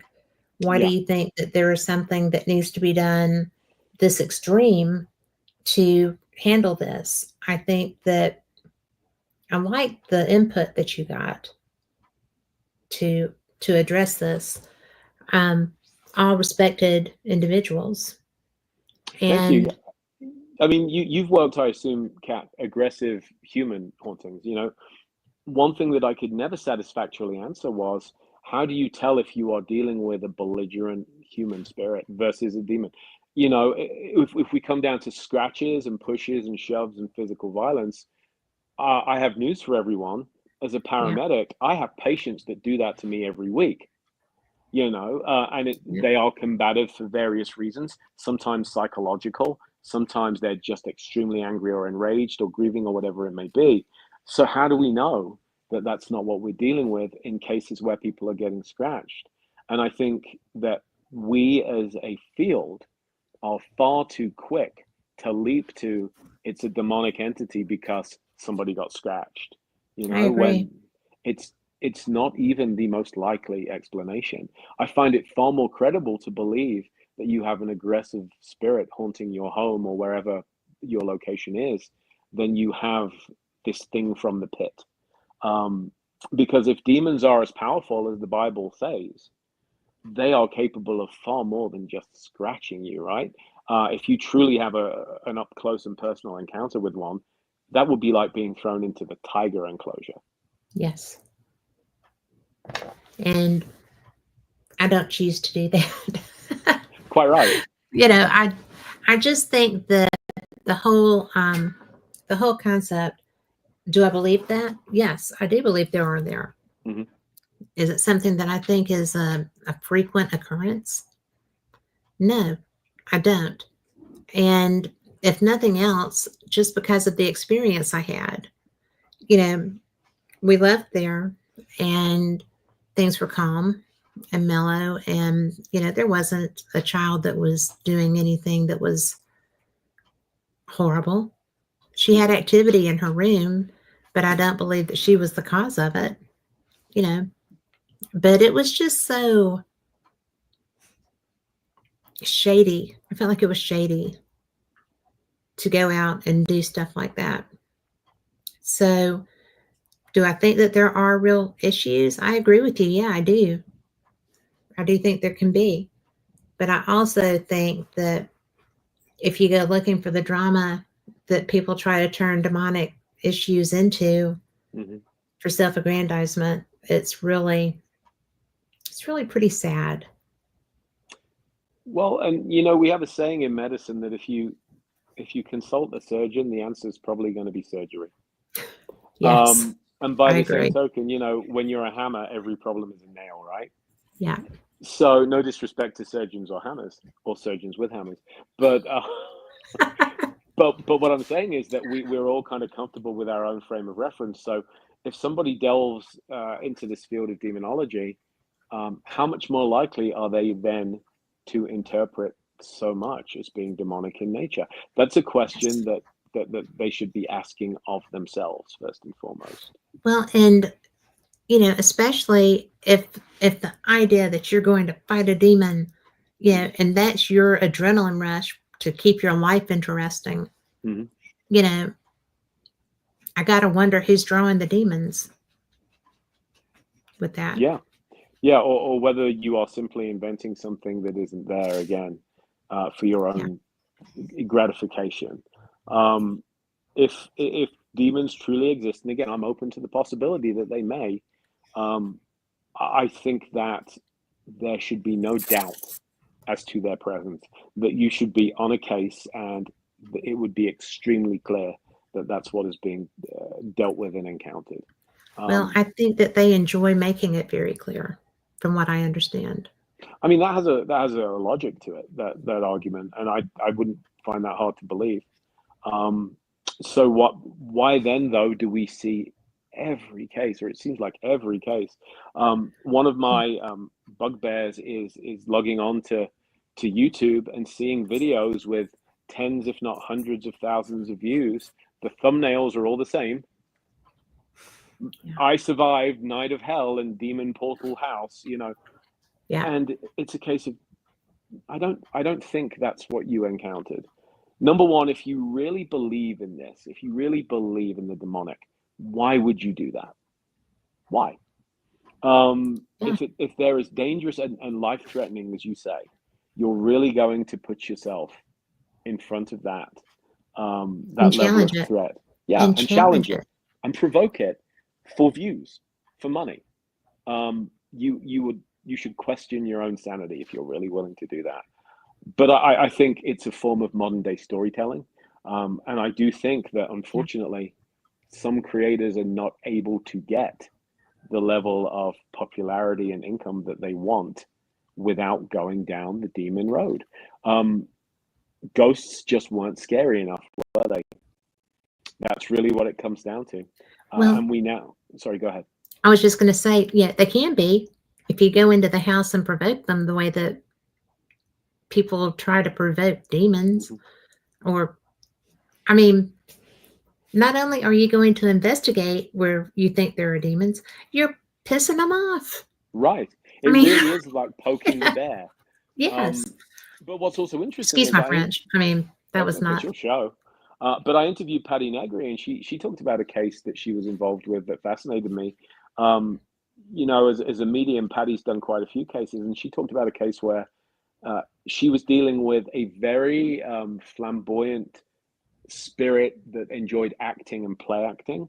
And Hmm. essentially, when a group of filmmakers that asked her to be involved with a project went to a haunted location um, and started throwing the demon word around, the flamboyant, disgruntled, get these kids out of my house spirit said, all right, you want a demon?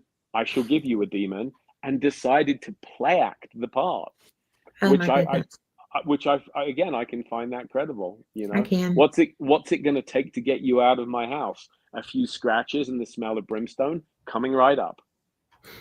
You know, a true demon would have gone through that crowd like a knife through butter, wouldn't it? Absolutely. And I will say that I find Patty Negri to be very credible. I've investigated with her and I agree. And I can just picture that moment in her Yeah, experience. and you know, Patty was one of the believers. She was the one that said that she had encountered Mhm, two locations she considered to be demonic in her career. mhm. One was the Black Dahlia house, Yeah. scene of the infamous murder, of course, of Elizabeth Short, and the other was the Hotel Cecil in Los Angeles. Um, and she felt very strongly that those two cases were demonic. And on the flip side, hundreds of others were not.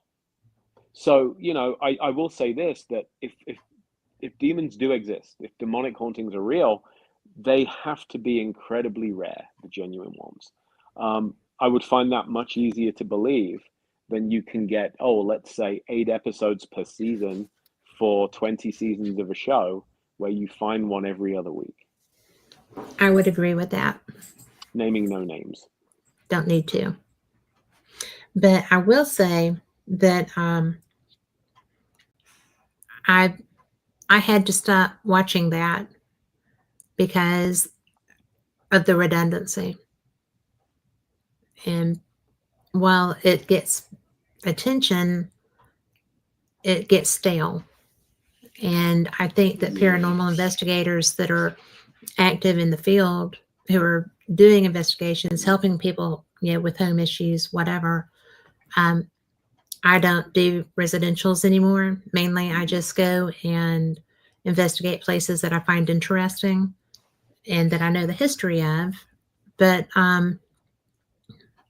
the world's a little bit different from when I used to do residentials. I'm not comfortable going into homes of people I don't know anymore. But it's just really,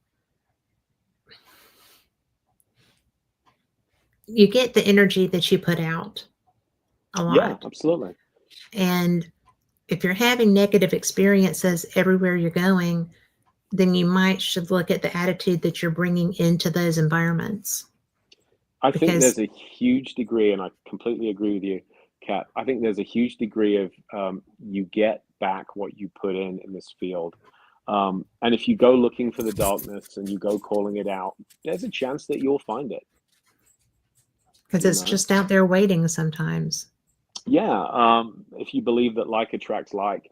But I mean, I also think it's true that, if you go to a new town, somebody can direct you to the parts of town that most people don't really want to go to. And Mhm. if you want to know where to go to find trouble, you can certainly find it, and you can go drum it up with minimal effort, and Yeah, then don't come crying when you get hurt. You there's know, that. why would that law not apply in the paranormal field? It does. It Mm, completely does. I'm a firm believer in you get back what you put out. That's a great way that you put that. I agree with that in every walk of life, really. Every so often you'll run into a putz, but not as often as you would think. yeah, But oh my goodness, we are about at time, aren't we? we are. I have enjoyed you so much. This is a great conversation. Thank you. That was my pleasure. But well, why don't you go ahead and tell people where they can find you and what you've got going on? Absolutely. So you can find me online at richardestep.net. You can also find me across various social media. On Twitter, I'm Estep. On Instagram, estep.richard. Facebook, Richard Estep Author. And Estep Writes on TikTok, if that's still going to be a thing after January. And Blue Sky. Um, and in terms of what I've got going on, I just completed a co-authored book on the Mothman phenomenon, and I'm wrapping up a book on great hauntings, which should be out next year. Then I turn my attention to some location-based books, also a book on cryptids that I can't say too much about just yet. All cryptids. Maybe. I love cryptids. But well, thank you. Thank you so much for being here. I've enjoyed you immensely. Thank you. It was a So, pleasure. and for everyone listening, thank y'all too. Y'all are the reason that we do these shows. And you will be able to catch this um, almost immediately on Dark Realm TV on Roku. And we will be up on Fire Stick in probably another week or so. And Dark Realm TV is a subscription channel, but you know what? It is horror. It is paranormal. It is all the fun things. I can't believe I said horror was fun things, but some people find it that way. But go check it out because a lot of my friends are on there with me, and there's not a bad show there. So come join us. And again, Richard, thank you so much. And I hope to talk to you again soon. Thank you. I hope so. Have wonderful holidays. Merry Christmas. Happy Festivus for the rest of us, whichever you Right back. celebrate. right back to you. Good night. Good night and take care. You too.